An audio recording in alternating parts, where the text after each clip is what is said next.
transaksi 14 ya.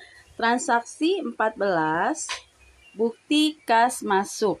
Untuk bukti kas masuk ini akan dicatat di Cash Receipt Journal. Nah, bukti kas masuk ini berasal dari persewaan gedung selama 4 tahun terhitung dari 1 Januari 2002 sebesar 110 juta. Kemudian ada PPh pasal 4 ayat 2 dengan tarif sebesar 10% dan perusahaan memungut PPN 11%. Transaksi ini dicatat ke dalam unearned revenue atau di sini pendapatan sewa dibayar di muka. Nah, untuk pencatatannya berarti di kolom debit ya ada cash in bank. Karena ada uang masuk berarti cash in bank di debit sebesar 111.100.000. Kemudian ada income tax expense yaitu dari PPh pasal 4 ayat 2 yang kita potong ya 10% dikali 110 juta ya. Jadi 10% dikali biaya sewanya berapa ya? Di sini biaya sewanya 110 juta. Jadi income tax expense-nya adalah 11 juta. Kemudian untuk unearned revenue atau pendapatan sewa dibayar di muka adalah sebesar 110 juta. Nah, ini dicatat di kolom kredit ya. Untuk pendapatan dicatat di kolom kredit. Kemudian di sini ada ketentuan dikenakan pajak juga 11%. Nah, pajak ini dihitung juga dari pendapatan sewa yang diterima. Ya, jadi 11% dikali 110 juta. Hasilnya yaitu 12.100.000 ya. Untuk pencatatan di dalam jurnalnya berarti tanggalnya tanggal 28, kemudian dokumennya berarti BKM 007, deskripsinya adalah penerimaan persewaan tanah ya. Berarti di kolom debitnya tadi ada cash in bank sebesar 111.100.000. Kita masukkan di kolom cash in bank. Kemudian untuk income tax expense kita masukkan di other ya. Nomor akunnya 61200 sebesar 11 juta. Kemudian di kolom kreditnya ada unearned revenue sama paid out ya. Ini kita masukkan di kolom other. Untuk akun unearned revenue yaitu nomor akunnya 21160 dengan jumlah 110 juta, kemudian paid out-nya adalah kode akunnya 21130 dengan amount 12.100.000. Lanjut ke transaksi yang ke-15.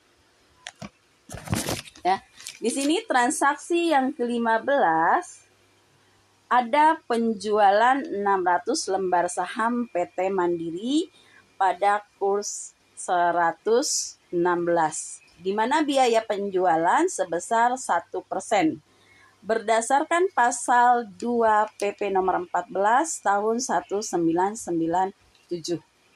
Besarnya pajak penghasilan yaitu 1,5% atas bruto nilai transaksi penjualan yang bersifat final ya. Nah, di sini bukti kas masuk ya transaksi 15 ini adalah bukti kas masuk ya dari penjualan saham. Ini akan dicatat di Cash Receipt Journal ya. Yang diterimanya berapa uangnya? 74.646.000. Jadi di sini kita hitung dulu penjualannya. Di sini penjualannya adalah 600 saham dikali kursnya 116 ya 116 dikali harga jualnya yaitu 110 Jadi total penjualannya sebesar 76.560.000. Kemudian ada biaya penjualan, yaitu sebesar 1%. Nah, 1% ini dikali total penjualan. Jadi 1% dikali 76.560.000 sama dengan 765.600 rupiah. Berarti harga jualnya yaitu penjualan dikurangi dengan biaya penjualan, ya. Hasilnya yaitu 75.794.400 rupiah. Kemudian di sini ada ketentuan biaya pajaknya, ya, 1,5% ya, pajak penghasilannya. Jadi pajaknya yaitu 1,5% dikali total penjualan, ya, dikali total penjualan, berarti 1,5% dikali 76.560.000, hasilnya 1.148.400 rupiah. Tadi diketahui bahwa uang yang diterima yaitu harga jual dikurangi dengan total pajak, ya. Jadi harga yang diterimanya, uang yang diterimanya yaitu 74.646.000.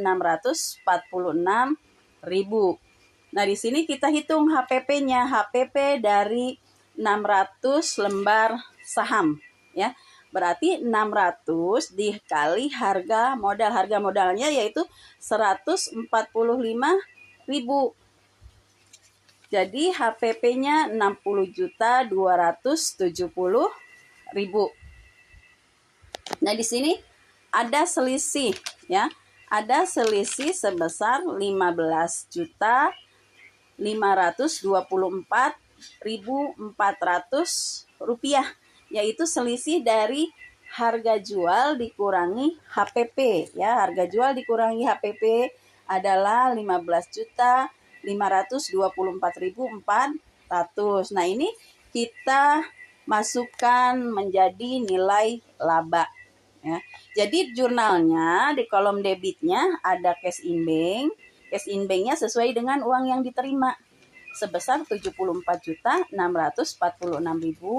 Kemudian ada pajak yang dipungut tadi, pajaknya 1,5%, ya. Pajaknya 1.148.400. Itu kita masukkan ke akun income tax expense, itu di debit. Dan di kreditnya berarti kita penjualan saham atau kita masukkan ke akun marketable securities, ya. Yang kita masukkan adalah HPP-nya 60.270.000. Kemudian dari hasil penjualan ini tadi ada laba. Berarti labanya kita masukkan di kolom kredit, ya, dengan nama akun other revenue atau pendapatan lain, ya, pendapatan lain. Nah, untuk di jurnal cash receipt jurnalnya berarti kita catatnya tanggalnya tanggal 30, kemudian dokumennya BKM 008, deskripsinya penjualan surat berharga. Nah, tadi di kolom debitnya berarti kita masukkan ada cash in bank, masukkan 74.646.000.